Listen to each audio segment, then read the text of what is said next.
Welcome, everybody. Today I have a very special guest. I'm pretty honored to have Orlando Wilson here. He's a security expert with 35 plus years of experience in the business. He has written an array of books are available on Amazon. I also got a few myself. Yeah, he has been there, done that. He has seen everything, the good, the bad, the ugly. And yeah, we want to jump right in and talk a little bit about the current state of the industry, about training, and about the clients. And yeah, let's just jump in.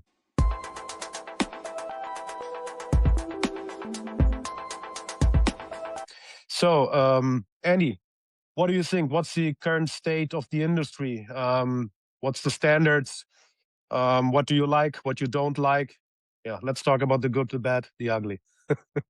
It's a large topic. The standard of the industry, the thing is, the standard of the industry has always been, you've had the good and you've had the bad. And one of the issues is a lot of the people in the industry, especially these days, are drawing it in by, they're doing courses, especially the UK SIA courses, they're getting a license, so they're qualified, right? Where back in the old days, everything used to be word of mouth. Right. These days, I still run things word of mouth. To me, you can have all the certificates in the world, all the supposed experience, military experience, etc., etc. I don't know you, I don't trust you. And I've had it over the years where people have put brilliant CVs on the table, brilliant resumes on the table, and they themselves are disasters because they can't be trusted, or they're up to something, they're trying to go behind your back, etc. And people going behind your back and trying to steal clients is huge in this industry. Right. So I think the issue is these days, with the abundance of people doing courses, the abundance of people coming out of the military, especially after Iraq and Afghan, etc., the market is swamped. So this makes it, if you're looking for contracts, a lot more difficult because you're competing with a lot of other people.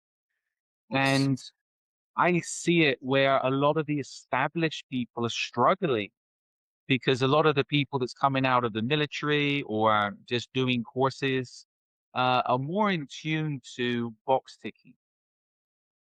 So when they're going after, say, government contracts or local government contracts, they understand the system better than a lot of the people that's purely working on experience. Right. So this means a lot of the people that's getting the contracts, yes, they might tick the boxes, but they're not really qualified to do the jobs. There's a lot more qualified people out there. So somebody just comes out of the police or military, they do some courses. Yes, they have a brilliant resume, they have a brilliant company profile, but they have no experience. But they're getting the contracts, the government contracts, etc., and the corporate contracts because they can present themselves better. And presentation is something a lot of CP guys don't understand. Right. That's what I experience here in Germany as well. And in my opinion, there has been a much more regulations than maybe 10, 15 years ago, but the quality is not better than back in the days. I think back in the days, the quality was better of the guys working in the industry. Now we have more people, more regulations, but it didn't do any good for the industry in general, in my opinion. This is where a lot of the regulations is aimed at the lowest common denominator. Right. Being the quality. They're getting, how do you get, again, and let's use UK as an example, a lot of the SIA CP courses and security licenses, etc., are being offered to people who's been unemployed for a long period of time. Yeah, to get here. So you can have somebody with a CP license that's been unemployed for 10 years. So no disrespect to that person, they decide to start working again. But again, you're not getting the quality of somebody who, and I know a lot of people like myself, and I say to people, I could have made more money doing other things. I'm stupid enough to like what I do. I like the business. I enjoy even though I hate it, I love it. The CP business, investigations, etc., etc., etc. But again, the competition these days is There's somebody that just goes and get a license and all of a sudden they're qualified. And a Yeah. lot of companies will hire these people because they're cheaper than hiring somebody with experience. They have a badge, a license that ticks the box. What else do companies need? Yeah, it's similar here, and especially many guys that come from police or military, they are hired straight away. They have no experience, they have no idea what they are doing, but they have a resume, they have their yeah, they have their license, not their license, but their credentials from their former jobs. But not every police officer or not former police officer or military guy has any experience and any clue of the private security industry and the CP industry specifically, in my opinion. This is a big problem, especially where the training courses are put together, the government training courses and licenses, because usually the government people go to government people. The commercial security business is completely different than government sector. To start off with, you have no legal authority, you have no support, and you're on your own. Right. And again, this is where even dealing with clients, you have to be business savvy to deal with clients. And again, I've had people say, well, the client does what they're told, the client must do this. No, they're not. Yeah, you have to be able to deal with people, not expect everybody just to do what you say. The other Exactly. thing, and this is where I'm very wary dealing with especially ex-police guys, and there's some good ones out there. Um, you mean in the UK it was always known, and I've seen it in other places. The cops, ex-cops, just want to work an 8-hour shift, a 12-hour shift, and go home. They're not used to doing 16 hours.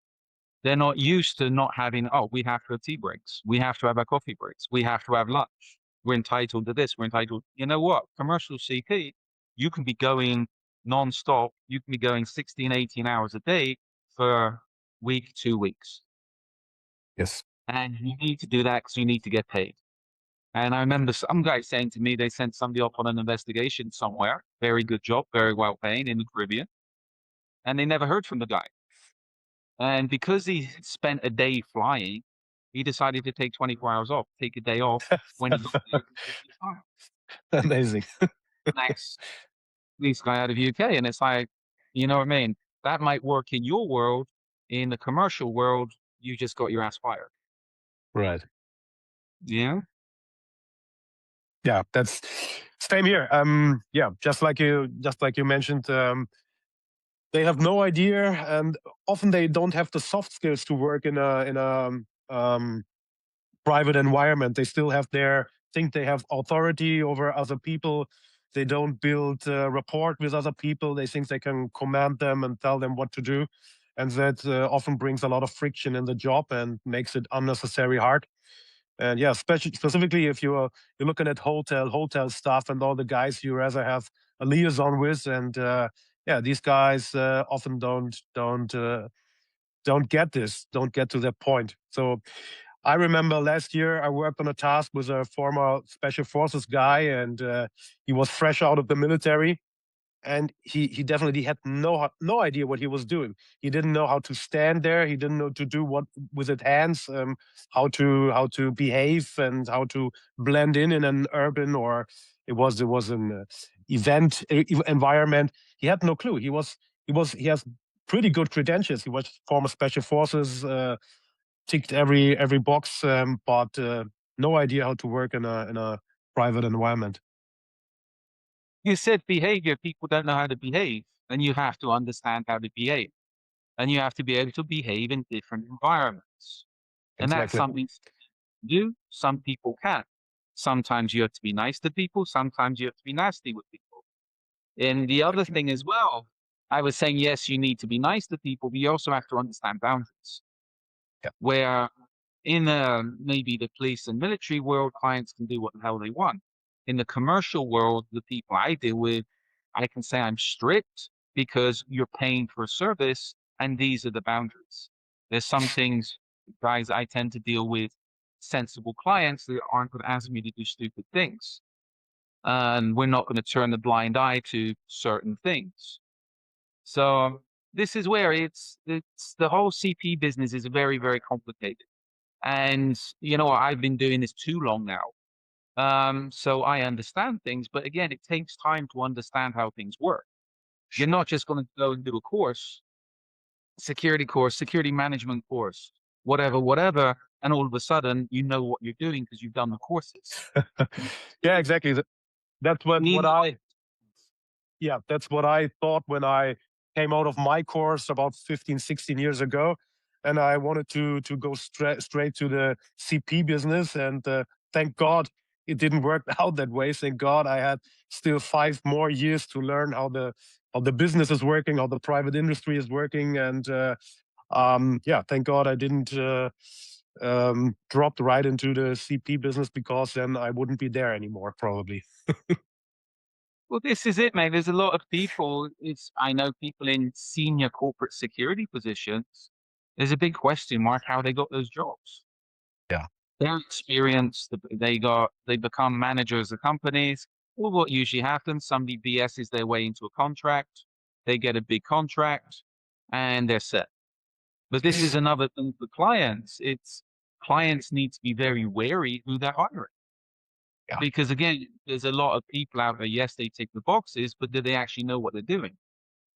Yeah, this is specifically right for the guys that's doing the security management, because in my opinion, especially in Germany, this has nothing to do with with boots on the ground, with the real business that is happening uh, on the ground. You know, it's managing resources, but most of them aren't even able to write a security concept or make a threat assessment. So they actually have no idea what they are doing. What they are doing there.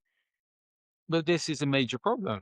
Yes. People are hired off their, you can go these days and build up a brilliant resume online or do a few non-fail courses and you're a qualified bodyguard, you're qualified PSD, you're qualified this, go get some management qualifications. But again, these people, to me, yes, they tick the boxes, but a lot of them are more liabilities than they are assets. And somebody said this a while back. It's like the only time the security business is generally tested, people in the security business are tested, is when things go wrong. You either get it right or you go find a new job. Yeah. Luckily, in most places, things don't happen that often. That's the problem, because people are years in their positions, because not because they are good at what they are doing, but because nothing happens, and they count on that. They count on that nothing's going to happen. Well, this is it. Nothing happens. They're liked. Um, People like them. They kiss the right ass. That's how people get along these days. Yes. And again, it's the same as all corporate jobs. It's the same as the military. If you're not liked in the military, you're not going to get on. It's not the whole world these days. It's not geared so much towards are you good at your job. It's if people like you or not. Yeah, that's exactly what I experience. Also with big companies who have a good reputation, but when you actually work for them, you see that there isn't a real threat assessment. They are not vetting their personnel. They're simply throwing them on the street and say, let's do what you want to do, but there's no plan behind it. There's no planning. There's no structure in what they're doing. They're just yeah, you're just throwing people out in the wild and see what's happening, and they count on nothing's gonna happen. Yeah. But this is the thing. This is the whole, I think the man guarding mentality towards the security business has gone, again, the corporate mentality of how do we make as much money as possible? Right. Yes, we do want to make as much money as possible, but in my world, you want to be able to supply quality. You're not just throwing people out there to make a few bucks. And again, I look at it from a liability perspective. If I'm supplying people with idiots, those idiots are going to cost me more money and cause me more problems. If you're a masked man guarding company, okay, you lose one post, you find another one, etc., etc. It's business, but to me, it's one of the things that's killed off the security business because it's eliminated all the quality. The Yes, vast it does. majority of the quality is gone. And the people who are quality and are trying to promote a quality boutique service are having to deal with these mass man guarding companies that are projecting themselves as being close protection companies because they got guys on their books with close protection licenses. Yes. Yeah, big problem. Big problem. And yeah, that's the way the industry looks right now. And what do you think is where is it heading to? What are future developments and also future threats that are upcoming that almost nobody has on the screen? Let's talk a little bit about this. I think there's going to be more problems. There's definitely going to be more problems in the future due to various reasons. Economy is going to start going down. Economy is going to start crashing. There's going to be more crime due to there being mass immigration, etc., etc., etc.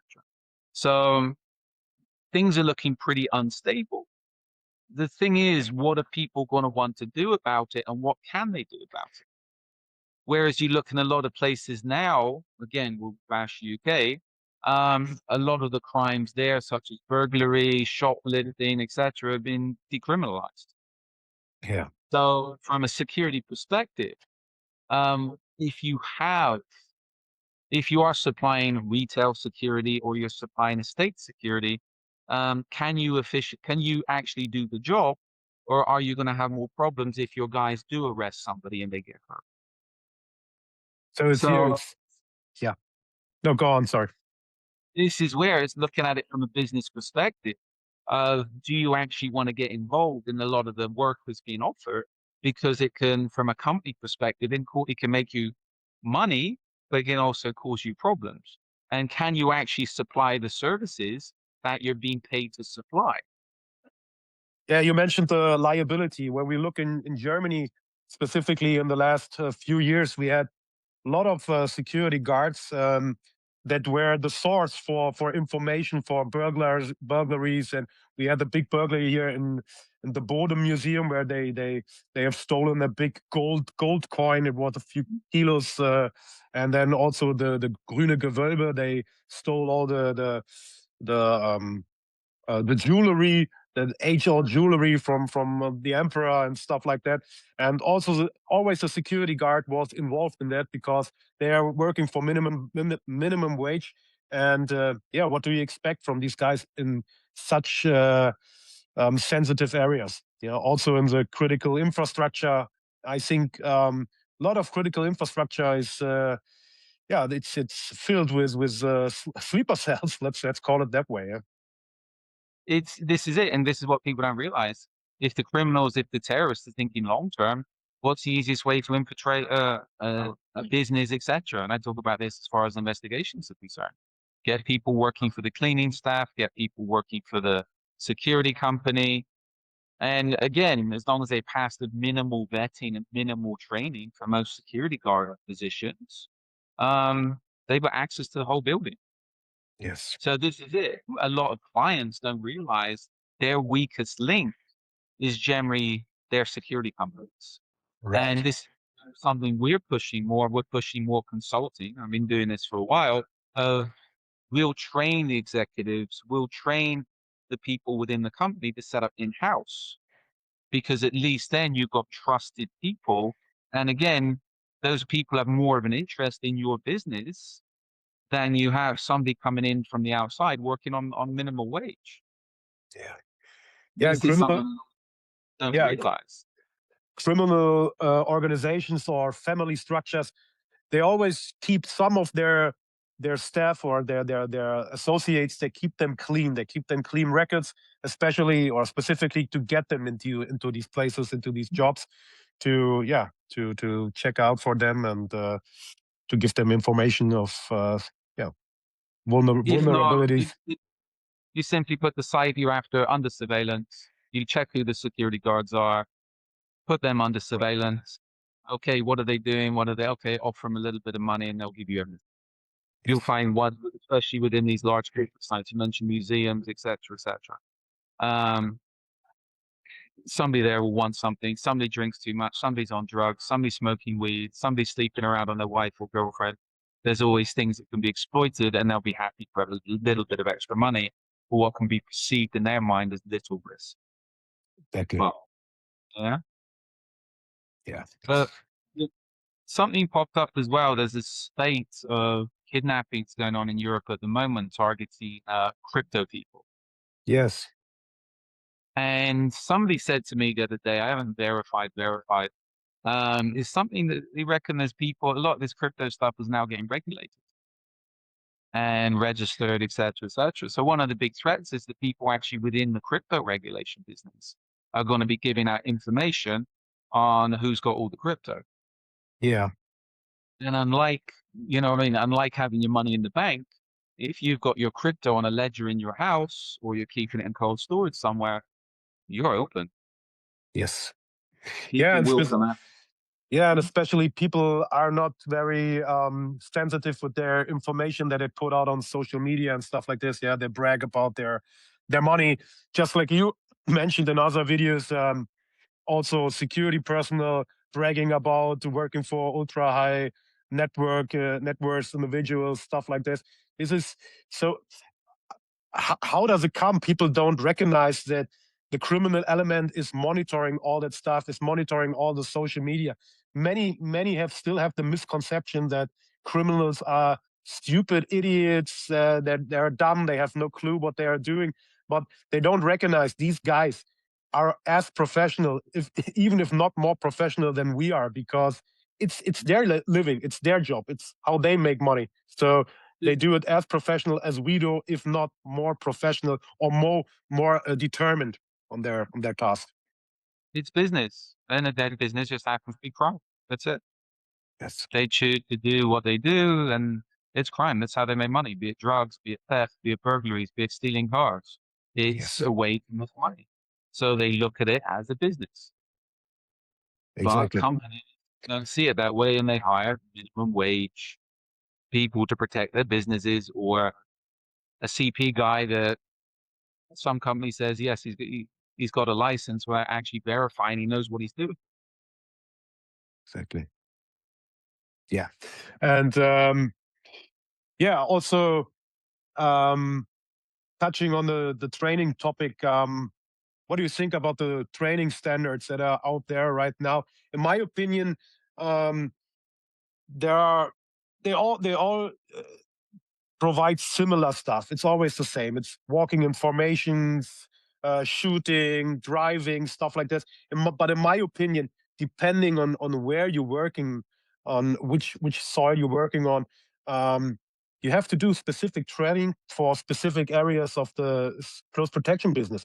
If you're predominantly working in a urban environment in Western Europe, you don't have to take as much focus on shooting, driving, and stuff like that. It's more like making threat assessments beforehand, try to rule out sudden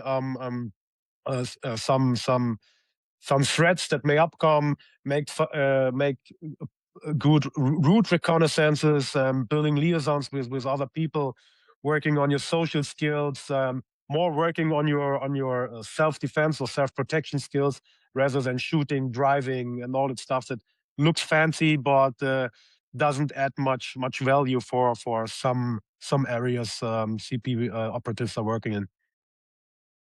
Let me ask you a question. How many times have you escorted a client in a diamond formation? Never. So most of the time, you're not even working with big teams or big formations. Most of the time, you're working alone. If you're good, you have a driver. If it's even better, it's a security driver who has a little bit of clue what he's doing there. But you're never working in private. Wouldn't say never, but almost never working in some kind of formation. So for me, it's more about looking at vectors of approach and yeah, to see from a distance when it's necessary to close the gap, and if not, you're doing more of kind of a protective surveillance. You know, you'll be a little farther away, give them some space. Not everybody wants to have you right next to his ear when he's talking to his business partners or stuff like that. So yeah, actually, you're not working in formations in the real world of the private sector. But what are people teaching? They teach it all the time. They teach about diamond formation, the wedge formation, and all that stuff. This formation, large formation. Right. Is it? And again, that stuff is not really applicable. If you're No. working in, if you're doing PSD somewhere, maybe, but it's not really applicable. But this is what people are teaching because, and this is, again, people have read too many books. People are teaching what they've been taught or what they've been told to taught. They don't have the experience of actually working on the ground saying, you know what, this formation, I can't walk through a shopping mall in this formation. I can't walk around in public in this formation. I don't know if you've seen recently, I think it was in Berlin, where the Iranian royal got painted.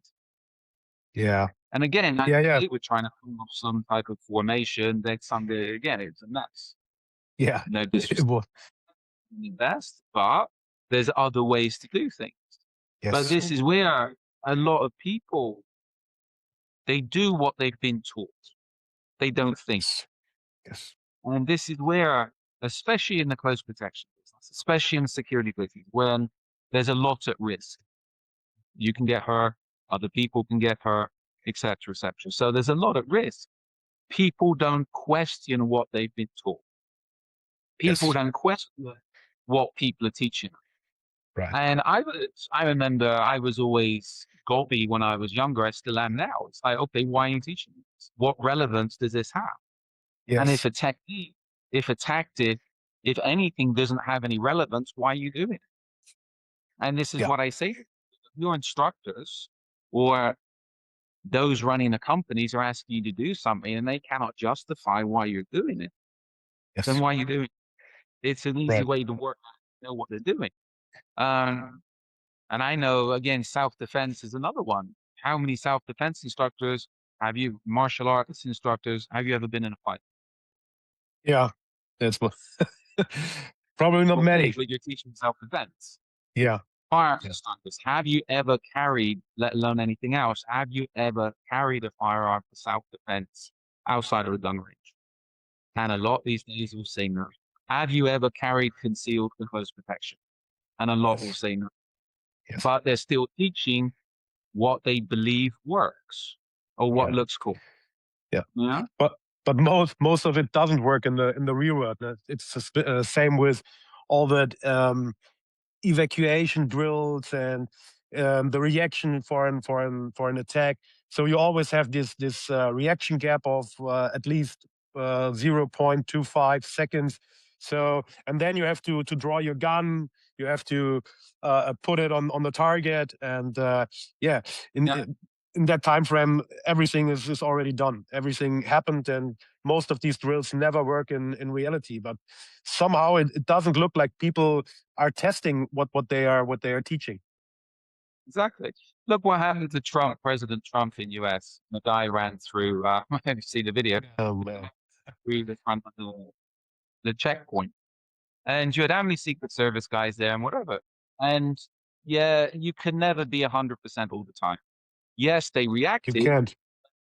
but what happened? They're like, what the hell's going on? Who's this guy? It took But time to react. yes, So yes, this is where a lot of these drills, and the easiest way to test your drills is to go force hunters. And even just using airsoft is legal in most places, using airsoft guns, etc. You can see what works and what doesn't work. right, So again, you're testing your techniques, you're testing your tactics to see if they actually work. But I think a lot of people a lot of schools are teaching things that don't work. You know what? They don't want them tested because then they'll look stupid because they right. don't know what else to teach. Yes, you touched on the topic of people saying they are ready 24/7, and they are always alert, they are always aware. And this is another point where this is impossible. If you say you're aware, if you're always tense, then you're probably not aware when it matters in the end. So this is, for me, it's also an important point to say you have to know when you can relax a little bit, and when you have to be tense. You have to know the situations. You have to know where you can relax, where you have to be more tense. And specifically looking at the situation with Trump's, I'm asking myself, what is the parameter security? There was only one parameter for a high risk target, let's say.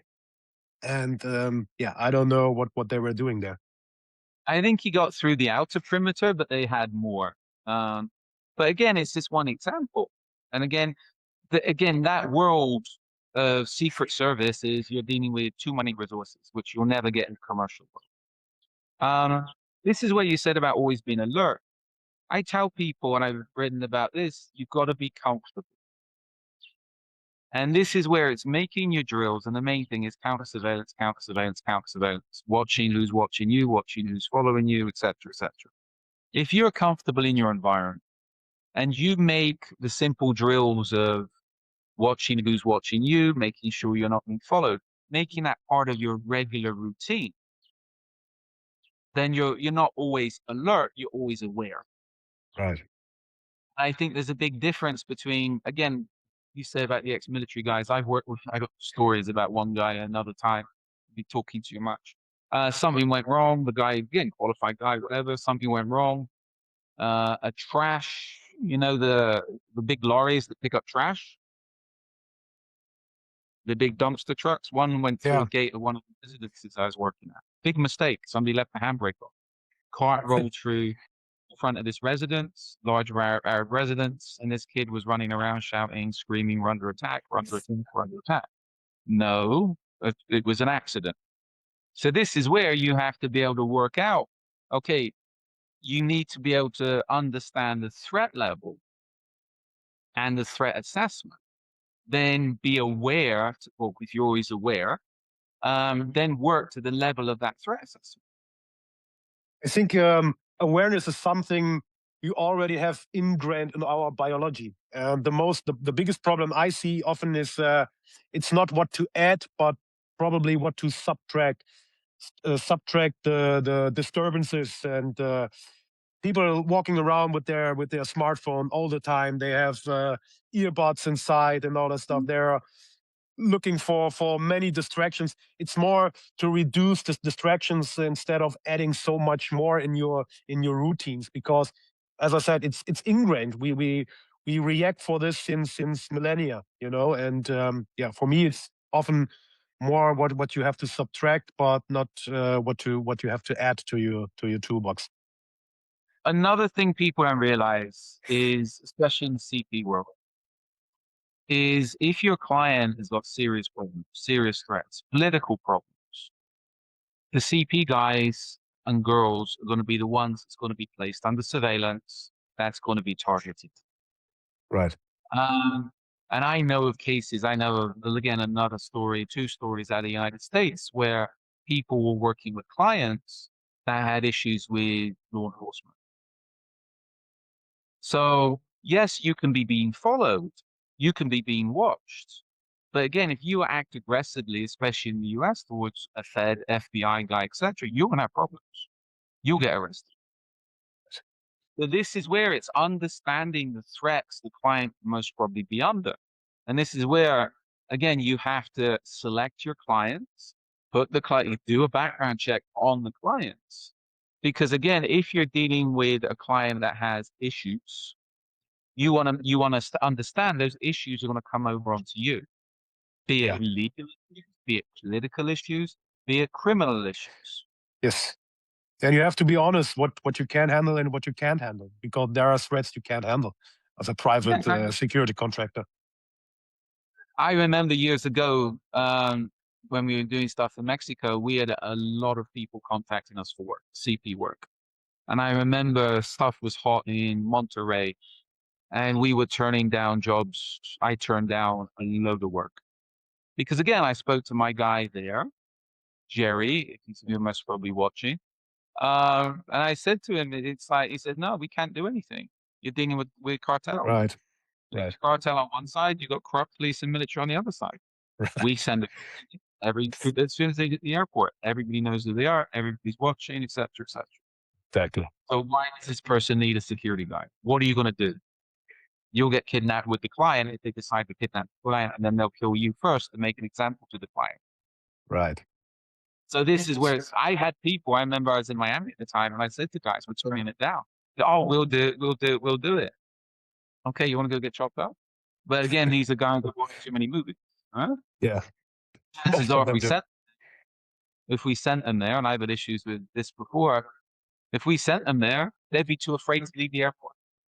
Right. And that's Because it. then they'd realize, welcome to reality. Yeah, and that's also a misconception because we can simply go around and shoot all the bad guys and do whatever we want. It's the bad guys doesn't care. They don't care about it. They do it if they want. But we are constrained in legal legal concepts, and we can simply go around and shoot people and do whatever we want. Yeah, it's impossible. People And watch it's too many movies. Yeah, they do. They do. And where are you going to get the guns from to start with? Right? That's it. Yeah. So You you're probably have to traveling, get them illegally. so which means you can get busted to start with, right? Yeah, right. So this is it. A lot of people don't realize in a lot of places, the main threats are going to be you have to do everything legally. If not, it's so easy to get your ass thrown in jail. The Yeah. police want to bust foreigners because they know you will pay to get out of jail, or you're going to pay not to go to jail. It's business. And if people don't understand that, and this is where you need people a little wise, they're just going to, as I said, their liabilities. They'll end up costing you money. I've read about it. Oh, 4-man teams in Mexico that, okay, there's 4 people that can get killed. There's 4 people that can get chopped up. Or you know what? There's 4 people that's going to pay a lot of money not to get killed, chopped up, or thrown in jail. You have to be wise, right? Yeah. That's a lot of fantasy in this business and a lot of misconceptions. And also people don't understand violence correctly, in my opinion. They don't know what kind of violence there is. Everybody, if they train for violence, or if they train self-defense, they actually train for fighting for a bar fight. So they're training for some kind of social violence.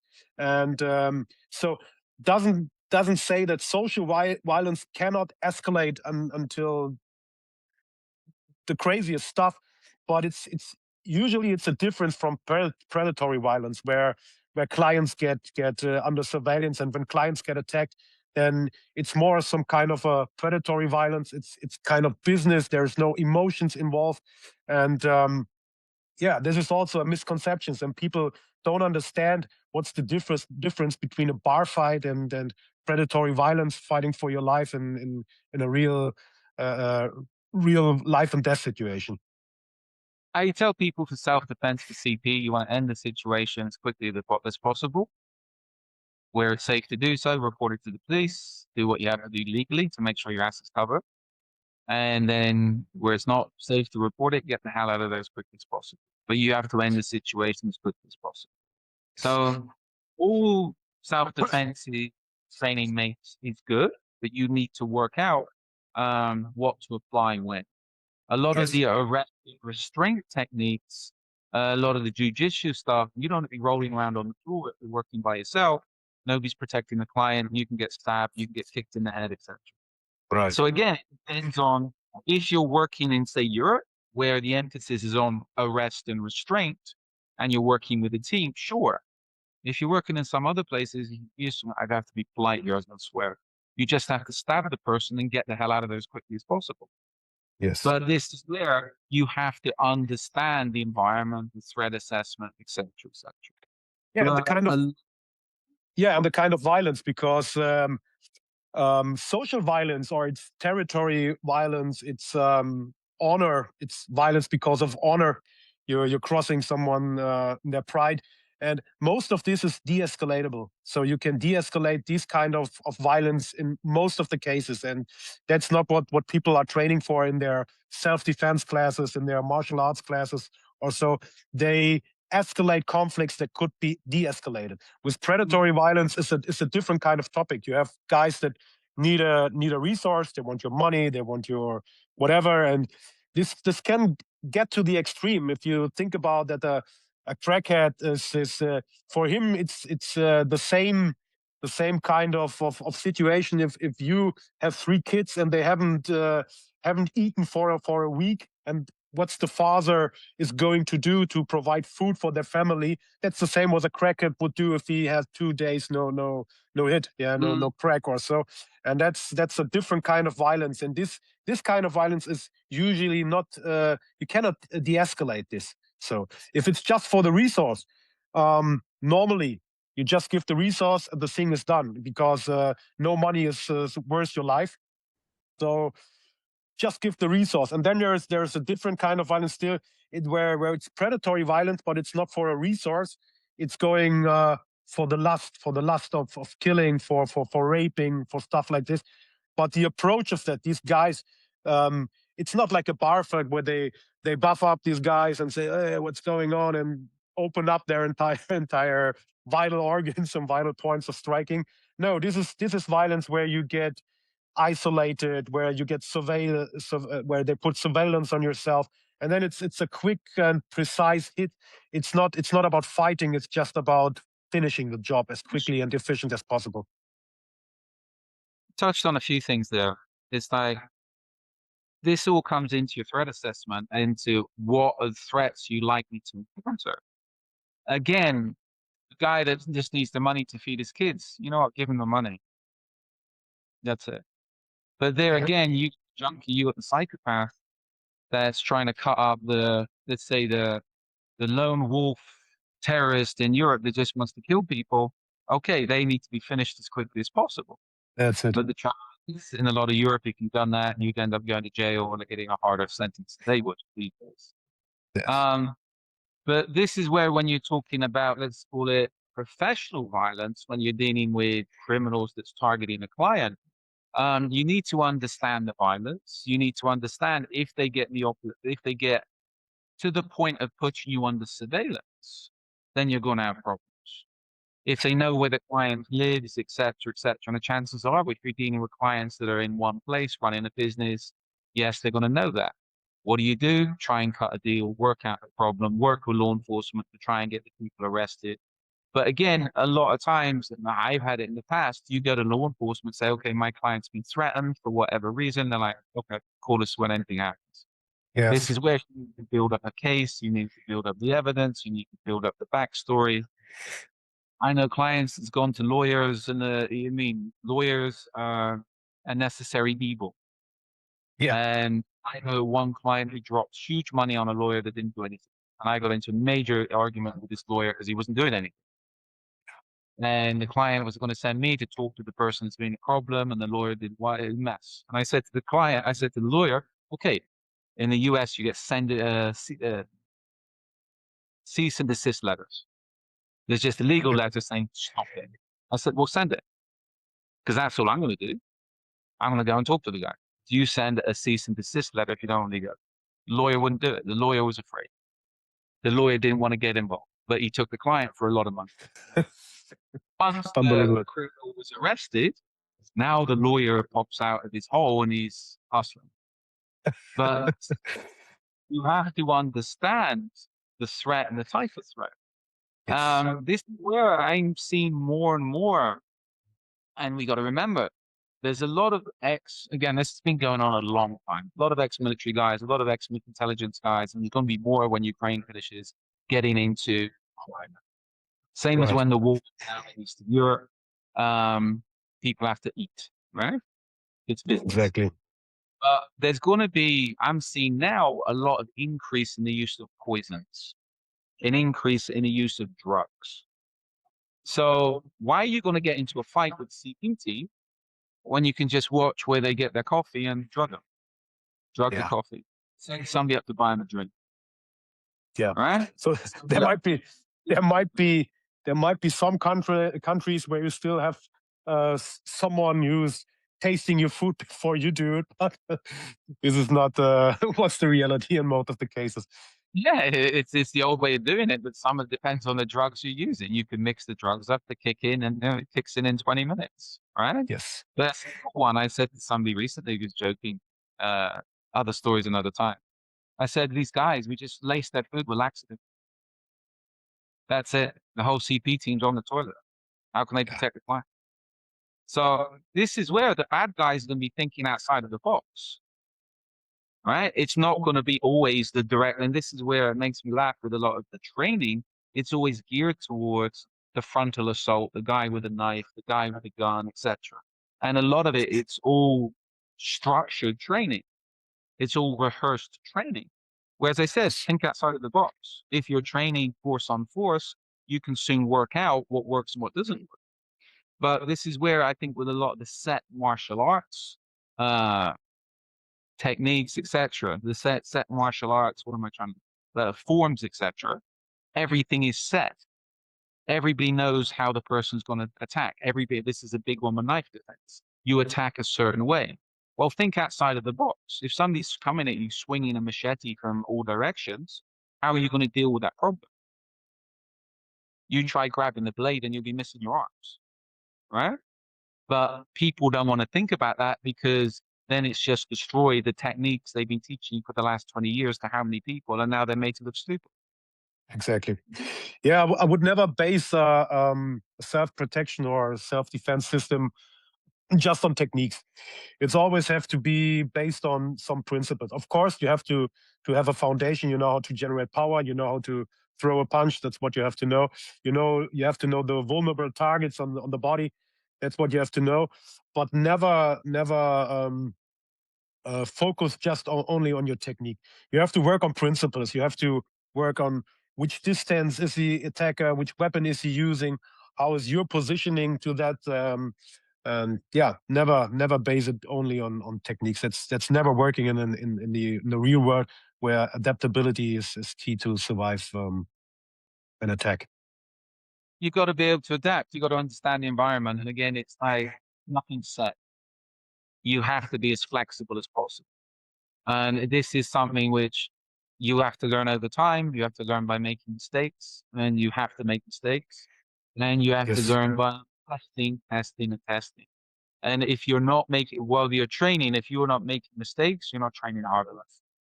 Yes. It's very easy for people to go and do a no-fail course, get a pat on the back, get a certificate, and they think they know everything. Yeah. When you're trying, you want to be failing and you want to be making mistakes. If you're not making mistakes, if you're not failing, you're not training. That's it. Yeah, most systems don't pressure test. They do no pressure testing. They do no scenario training. They do no sparring sessions. They simply have some drills with some responses to the drills, and yeah, they completely live in fantasy. How it works. Yeah. The attacker's coming, sticking his arm out with his knife, and then keeping that position that you can put on your locks and whatever fantasy Yeah. they're having in there. But they're making money. It's They business. do. They do. They do. Selling bits of paper. But this is it. This is where people need to look at, as I said, if you're serious, you need to be able to differentiate between what, if you just want certificates and selfies, congratulations. If Yeah. you want to be in this business professionally, that's another world altogether. But specifically in Germany, that's what people are looking for. They're looking for your certificates, your credentials, and all that stuff. Yeah, everywhere. You have to. Yeah, it's some idiot put a signature on a paper, and which and if it's approved by the government or so, then you're fine. Then you get your job, and it doesn't matter if you're actually qualified for it. Ticks the box, especially with security guards, right? People want to do the minimal to get the license to be able to earn money. But I remember talking to somebody a while back, and they were on about courses, sign up courses, and like, no, we need to have, it needs to be in a hotel, and people need to have coffee breaks. Yes. They like it And when they bring out coffee. it's the same in the training industry, because it's also about checking boxes. You have to be able to measure stuff, and there are specific ways how people learn to measure things. So there is no progression. We still train like the Romans trained 2,000 years ago, and it's not to say it's bad. They learned through trial and error, and a lot of the stuff is still working, but nobody is trying to progress there. There's no coming together from different disciplines to make the training world any better. Like saying the neuroscience, the training science, and yeah, and the standard stuff that we are doing in the military and the police for centuries. So because nothing really changed, and I think there has to be a shift in paradigm because yeah, you can measure it, but it's not the best outcome that you get from this training if you're still doing it the way we did it since centuries.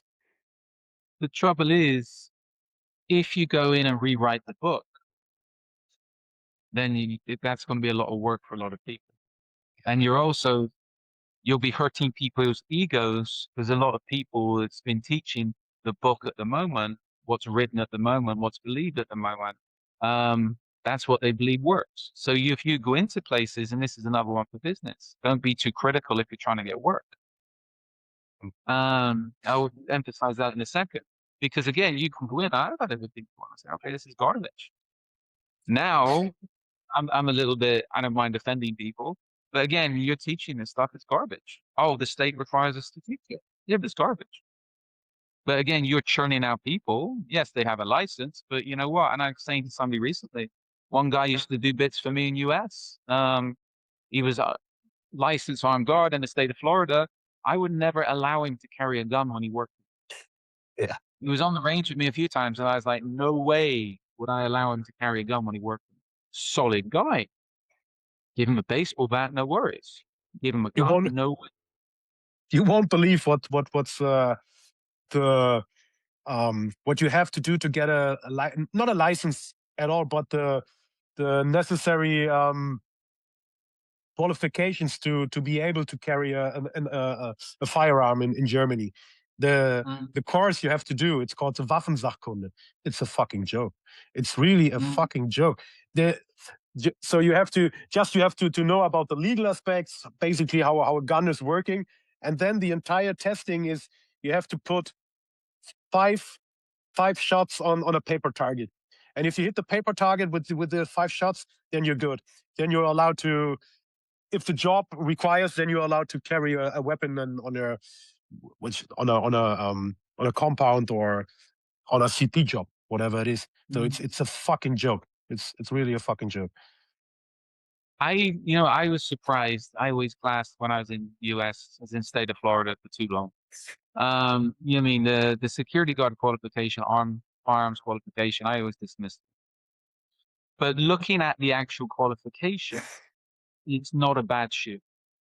Seeing what it's minimal, if you ask me, but seeing what other people are doing, it's shooting again. They have to shoot from the hip, 3 meters out to 25 meters, double targets, etc. So it's not bad compared to what's out there.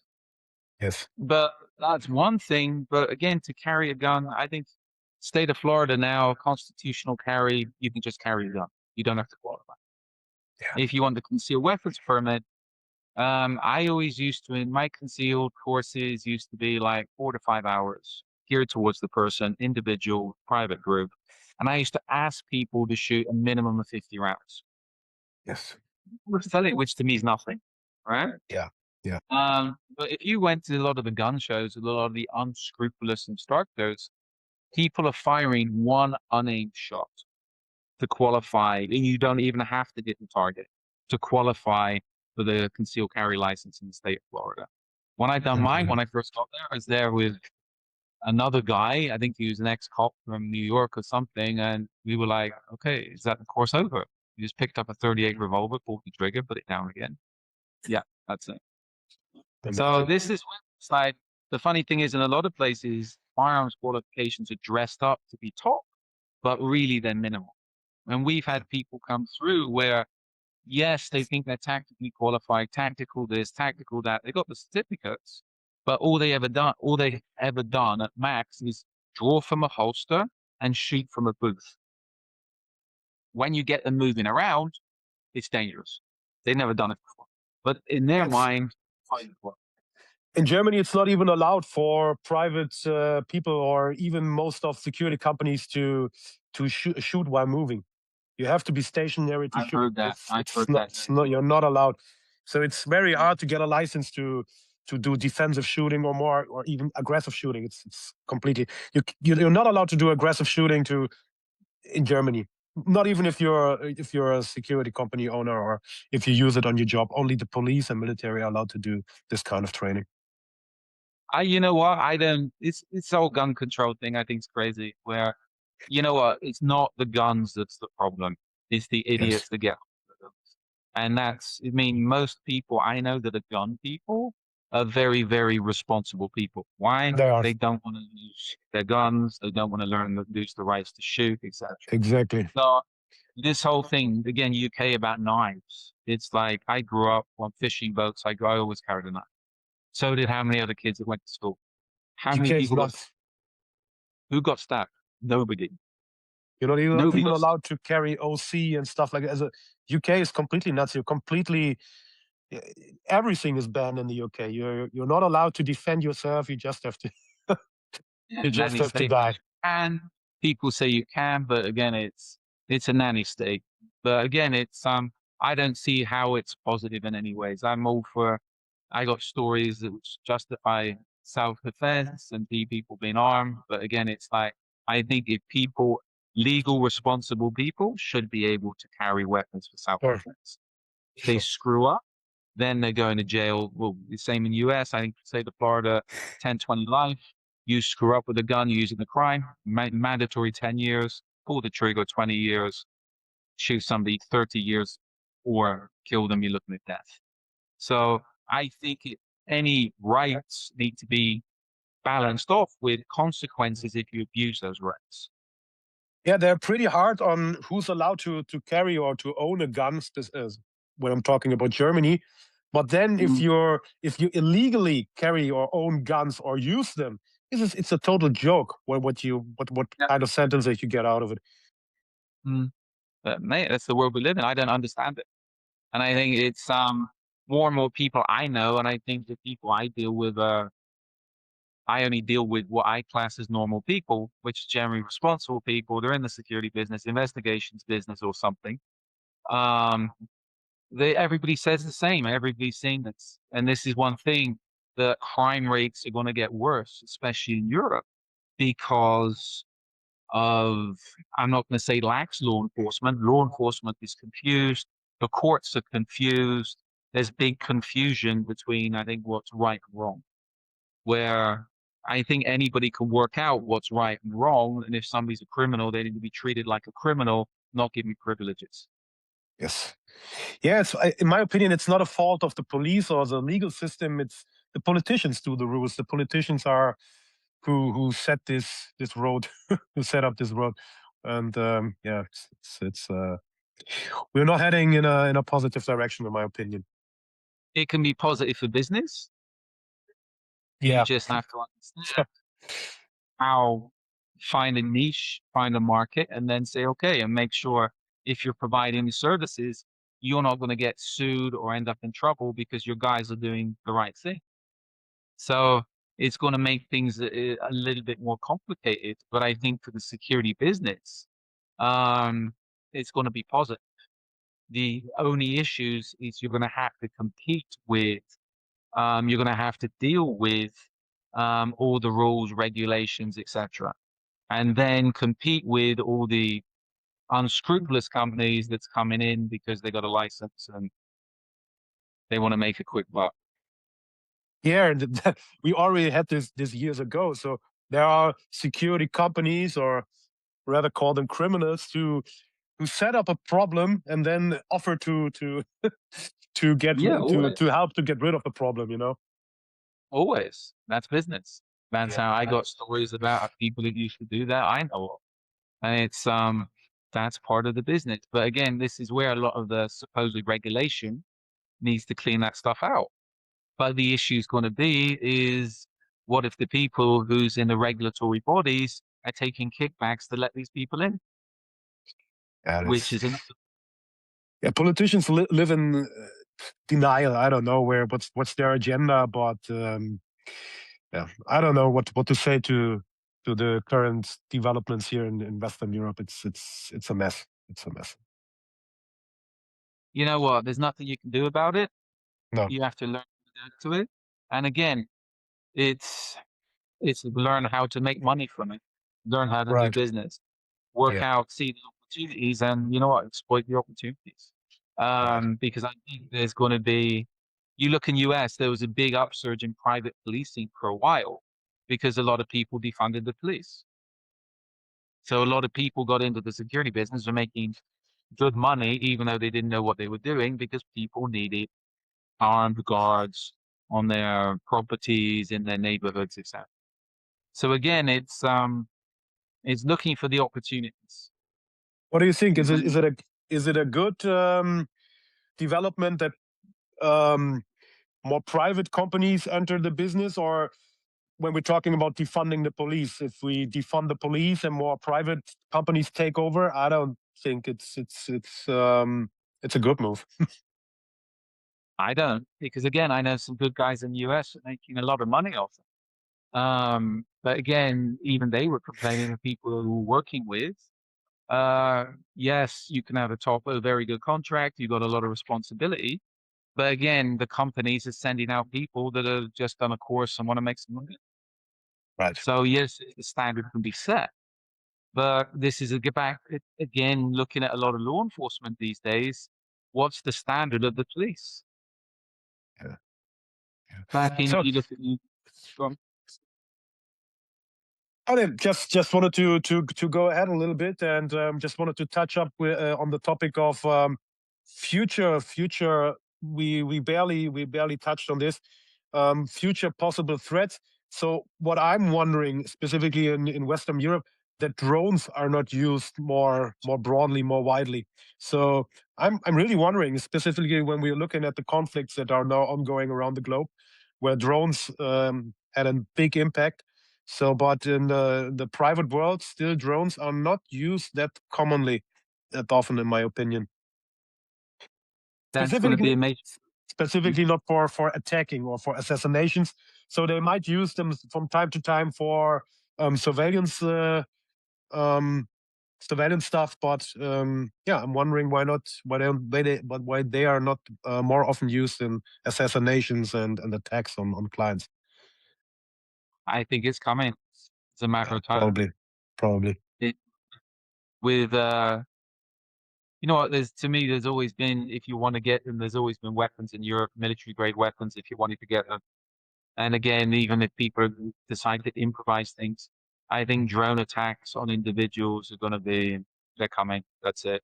And this will make a major issues for the CP business, because a lot of how do you defend against a drone? You have to be listening, you have to be watching, etc. If you don't see that drone, you're finished. And especially as far as drone defense is concerned, a lot of the drone defense, be it drone guns, etc., shotguns, are all regulated. You How can't do walk around. how do you think? Yeah, sorry. Yeah, you can't go on with you can't walk around with shotguns. You can't use jammers and stuff like this. So you're very limited in your capabilities to mitigate the drone threats, and that's a problem.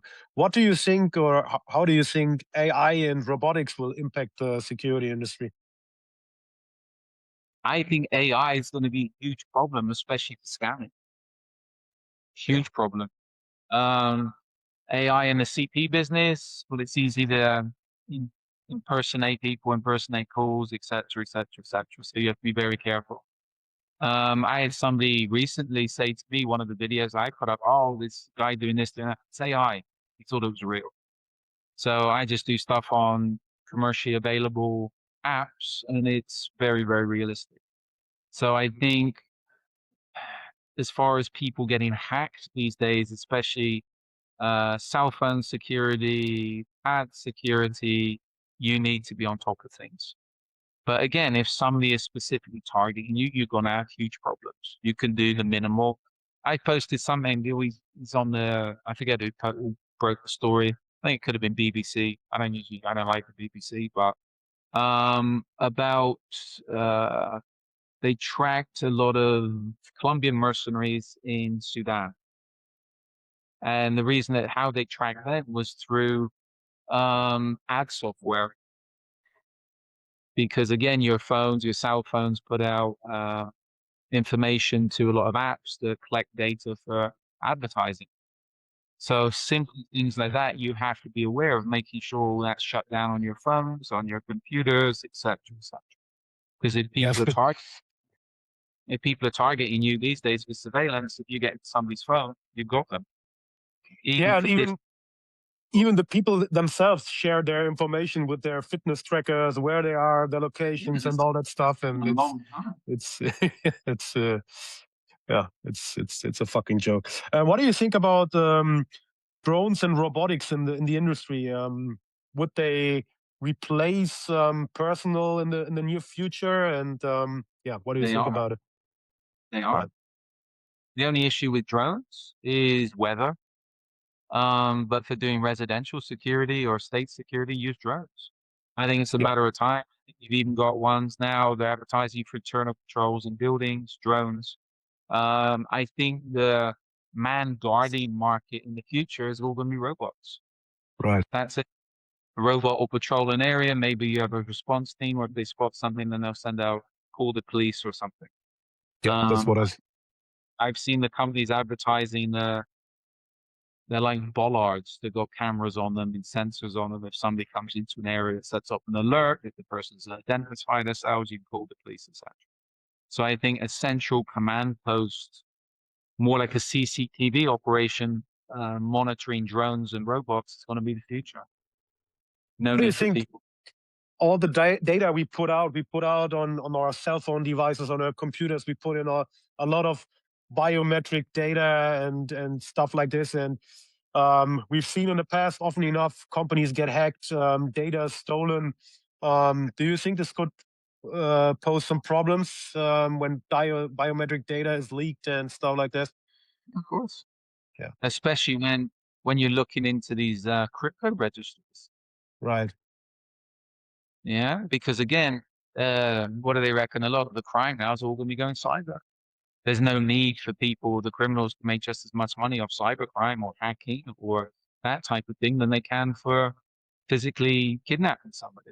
If you can Yes. target somebody's crypto wallet and empty their crypto wallet, okay. You don't need to kidnap them, right? Right. If you can't hack them, then you need to kidnap them. Yes. But this is where it's like, um, the CP business, you need to be aware of all these threats. And I think this is where I say it's a constant learning experience, and you need to be updating, watching the criminal trends, thinking about, okay, how can you be targeted? How can your clients be targeted?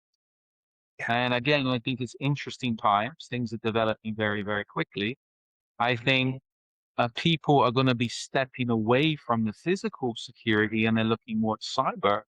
But again, if you step away from one side, you're opening up the other side. Yeah. And So my at least yeah mine. most risk in cybersecurity are also because of people don't take care of their technical of their technical stuff, of their passwords, and too easy. Yeah, most of the vulnerabilities on the cybersecurity side is even done by people, in my opinion. Yeah, it's security to me. Protection is overlapping. Everything overlaps. You Yeah. cannot just have one thing. You need to understand you need to be a jack of all trades. You Yes. need to understand things, be able to look at the situation, identify, okay, the weakness is not the doors and windows, the weakness is the internet.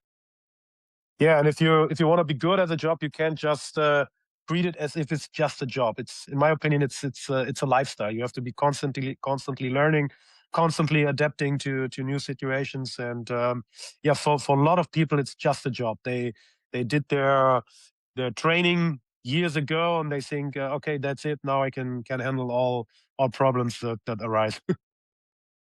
And hopefully that never happens. Yeah, right. That's it. Right.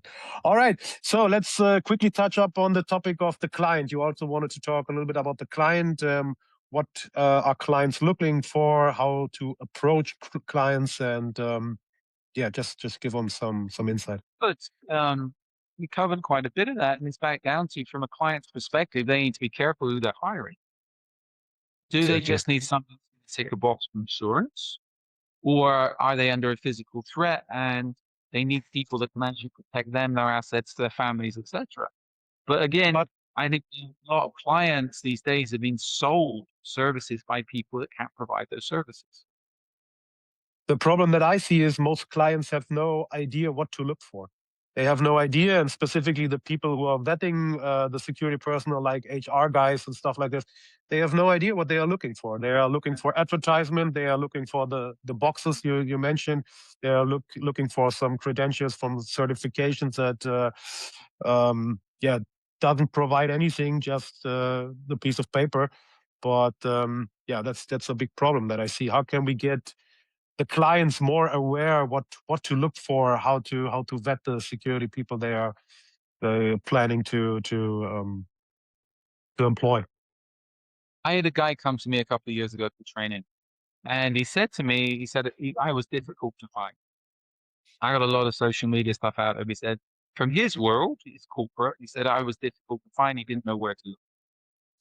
And he said the trouble is, he says a lot of people in his world, financial, he says, if there's a problem, they go to the corporate security manager. That's generally corporate security will recommend the security guard company or some call up the security guard company they've got who will send somebody along or do something. Or they'll recommend an ex-cop they know or something or something. Or he says he would have gone to a lawyer and the lawyer's recommending somebody they know. Yeah. So this is where it's like it's very difficult for clients that have no clue about security. And again, and most people don't because they're not interested. A lot of people view, be it a CP guy, be it a security guard, we're the same as janitors, right? Yeah. They, Right. plus, they see a security guy, their bodyguard is, I got this story. Some guy in a black suit, white shirt, black tie, earpiece in, and a pair of shades, looking tough. That's all they see. They don't understand, and they generally understand when they have a problem. But until that point, they dismiss security. Anybody can do it, right? They're giving out licenses to people who are unemployed to get them back in the workforce. So this is where the clients need to be able to differentiate between, okay, these are professional, these will take an insurance policy. But how, again, from trying to sell your services, a lot of, I tell people it's networking and finding a niche. Not all clients, I mean, I wouldn't work with all clients. I work with very few people these days. I've worked with too many pain in the ass clients over the years. And you know what? If it's not going to work, it's not going to work, especially with CP and investigations, etc. But that's the difference between the CP business and the man guarding business. Yeah. So I tell people if you're looking for clients, you need to find your niche clients. What's your interest? What's your social group? What world are you moving in that could provide you with business? Who in that world could possibly need security and why would they need security? And this is where I say to people, I have an article up about discrimination in the CP business. It's like the close protection business is very discriminatory. Yes. Certain cultures only want to work with certain cultures, certain ethnicities, etc., such as a racist business.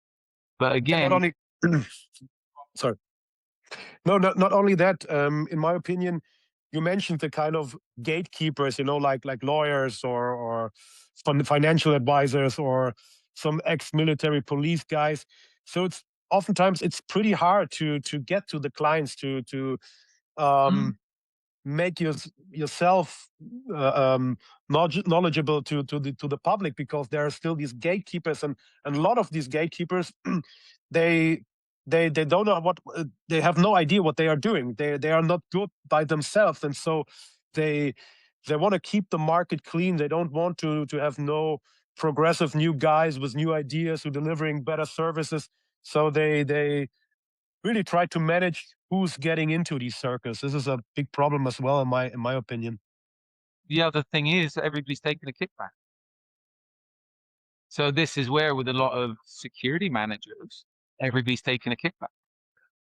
So they recommend companies, they recommend people, but they're taking a percentage of whatever's spent. So corruption within the security business is huge. And this is one aspect which a lot of people don't want to admit, but there's a lot of contracts you're not going to get because they're already given out to people because those people are kicking back. I said something, I had this conversation with somebody yesterday. When I was in US, I was phoned up, I had licensed agencies there. Somebody phoned me up, I think it was from state or county, about applying for local government state contracts for security. Somebody said in the city I was in, there's a contract, oh, why don't you apply? I said, I'm not going to waste my time. Oh, but you tick the boxes. Add an agency license, have the insurance.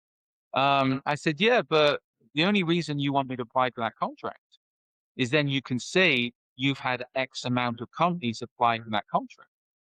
But I know for a fact the person that will get that contract has already been chosen Right.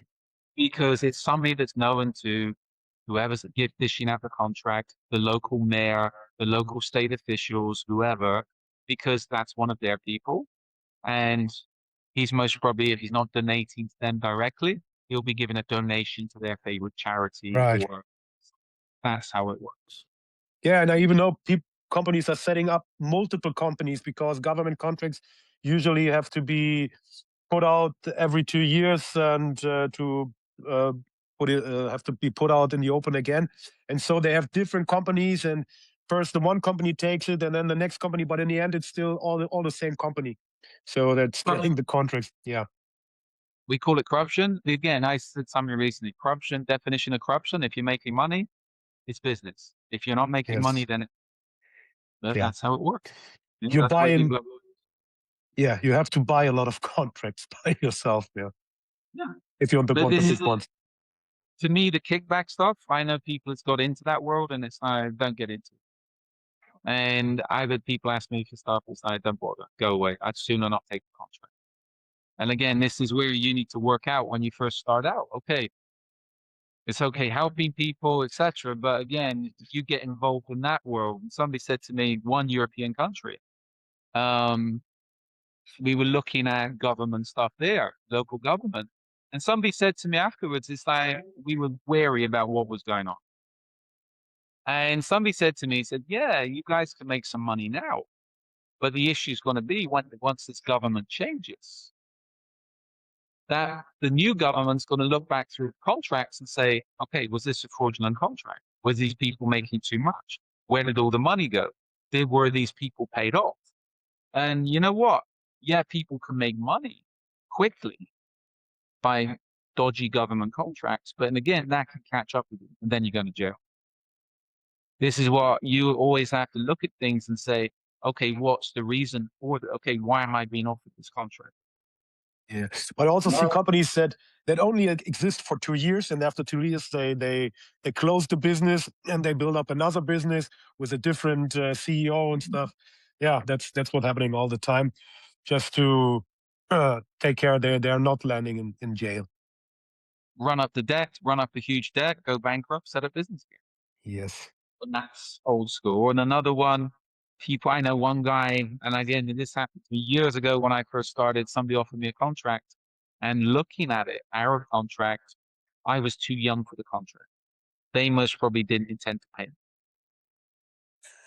And I know that happened to somebody else who was on the same type of contract, our contract in London. He got this contract, went on for how many months, our visit during summer, and didn't get paid. So they most probably said, yeah, he's a young guy, he can supply the people, he needs the money, we'll give him the contract as long as he supplies the bums on the seats, which he did. And then they were like, thank you, goodbye. So now chase them for the money when they're in a Middle Eastern country somewhere. You're not going to see it. So this is where you always got to be wary of dealing with clients. So I post a video regularly about people dying for the client. It's like, you know what? I don't trust clients. I'll work with them. I'll provide good services, but there has to be boundaries. There has to be respect. But you can never Absolutely. trust them because anything goes wrong, they're going to be pointing the finger at you. Exactly. Yeah. Yeah. Yeah. Way too many think the clients are their friends, but usually they're not. Business, purely business. Amazing. And there has to be boundaries, and you have to make sure you get paid. Right. Orlando, I think we touched up a lot of topics. I think, we're well about an hour.